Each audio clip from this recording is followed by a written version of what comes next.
Do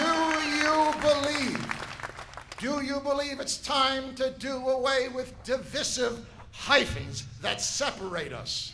Yeah! White hyphen America, black hyphen America, gay and lesbian hyphen America, Latina hyphen America. What's next? Part Italian, half Jewish, 1/5 Lithuanian on my mother's side, fallen away Catholic hyphen America. You're hyphening yourself to death, America. You want unity.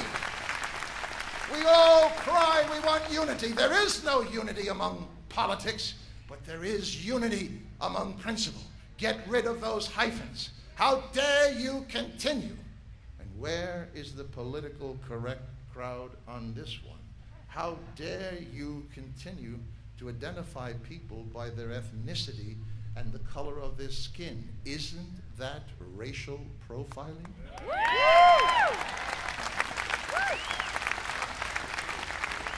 Stop hyphenating yourself to death. Isn't it time we all just became Americans? Do you agree?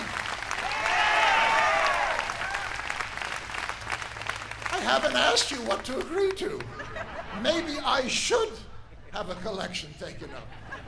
Do you agree with President John Adams, who said, "Our Constitution was made only for a moral and God-fearing people. It is wholly inadequate for any other," end of quote. And that means no judge, no legislator, no non-believer, however sincere, has the right to rewrite our history. Do you still believe we are one nation under God?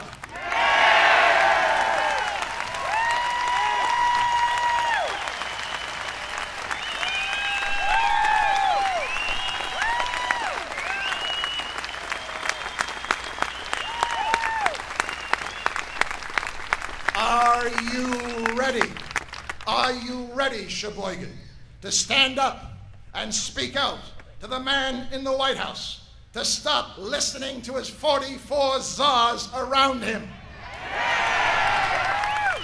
and listen to 21 generations of dead Americans shouting from their grave, "We are free Americans"? We gave our lives to defeat socialism, not to embrace it.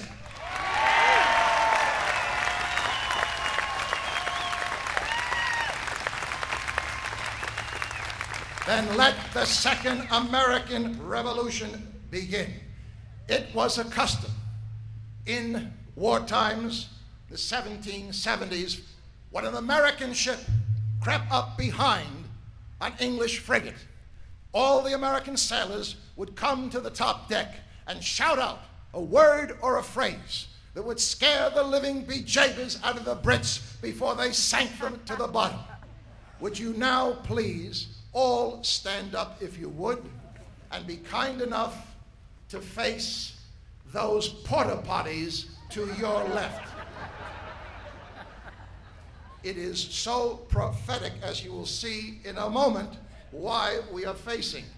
You are facing southeast, my dear friends, 855.7 of a mile straight ahead of you is a ship of state doing to you exactly what the British did to us. You are facing the reading impaired, highly paid Congress of the United States of America.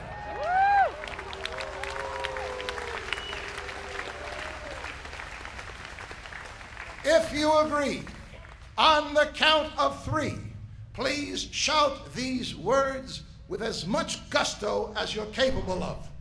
Enough is enough. I'm mad as hell, and I'm taking back my country. 1, 2, 3, hit it. Enough is enough. I'm mad as hell, and I'm taking back my country.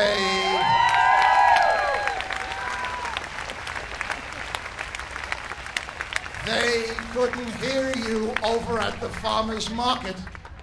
One more time. 1, 2, 3, hit it. Enough is enough. I'm mad as hell. I'm taking back my country. I think they heard you in Barcelona. Please remain standing. Pick 5 people around you you don't know. Give them a high five and tell them we are winning.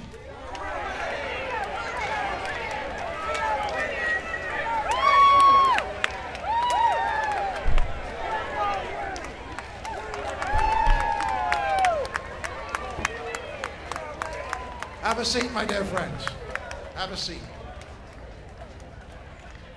The big question, are these grassroots movements making a difference?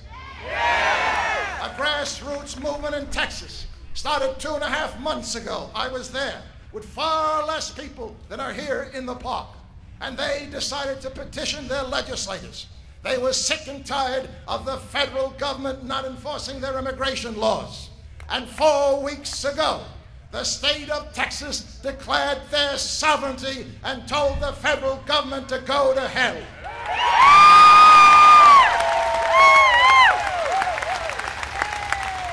33 other states who have read the Constitution are invoking the 10th Amendment. 33 other states, dear friends, have refused to bow down to the federal government and have declared sovereignty.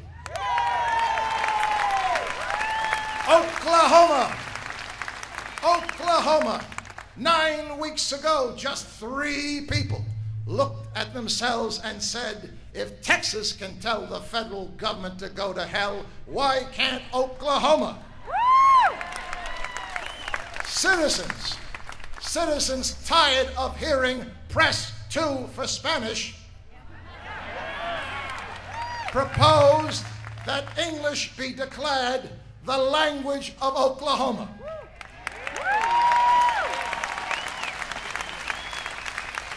Under heavy threats from the Attorney General, that same ingrate who called you, America, a nation of cowards, said if you do, federal monies will be withheld. And Texas wrote it out. You can take your federal monies and stick it where the sun doesn't shine.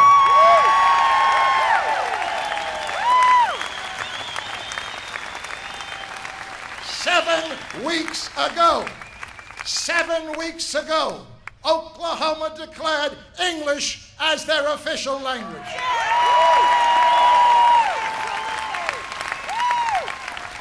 Your presidents have failed you.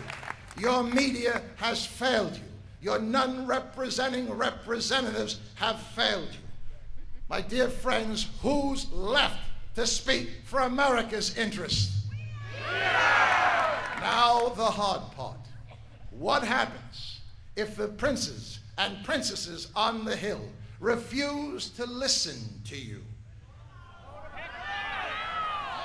and continue to move you to a failed European social democracy?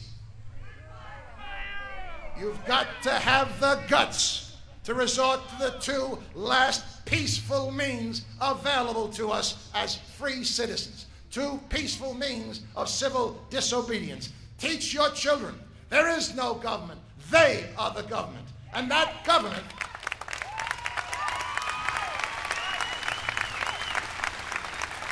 and if that government refuses to listen to we the people, shut it down.